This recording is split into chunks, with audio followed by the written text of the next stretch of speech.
స్వామి రాత్రి లేదు పగలు లేదు, ఇంత జనమా, ఇంతమంది తడి బట్టలతో నీకు అంగ ప్రదక్షిణాలా, ఇంతమంది తలనీలాలు ఇచ్చేసి నీ దగ్గరికి వచ్చి దర్శనమా, ఇంతమంది ముడుపులు తీసుకొచ్చి హుండీల్లో వేసేస్తున్నారా, ఎప్పుడు వింటున్నావయ్యా ఈ కష్టాలన్నీ?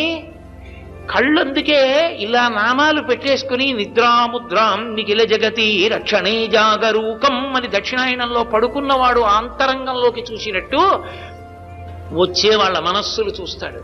వ్యాసుడు అందుకే ఓ మాట అన్నాడు, వెంకటాచల క్షేత్రంలో వెంకటేశ్వర స్వామి వారి ముఖమండలం బహుప్రసన్నంగా ఉంటుంది. ఒక్కొక్క రోజున ఎంతో సంతోషంగా ఉంటుంది. అర్థం ఏమిటో తెలుసా? కొండ మీదకి ఎవరో ధార్మికులు వచ్చారని గుర్తు. ధర్మమునందు విశేషమైన అనురక్తి ఉన్న వాళ్ళు కొండ మీదకి వచ్చారనుకోండి, ఆ రోజు మురిసిపోతాట, రే ఒక్కడు వచ్చాడు రా.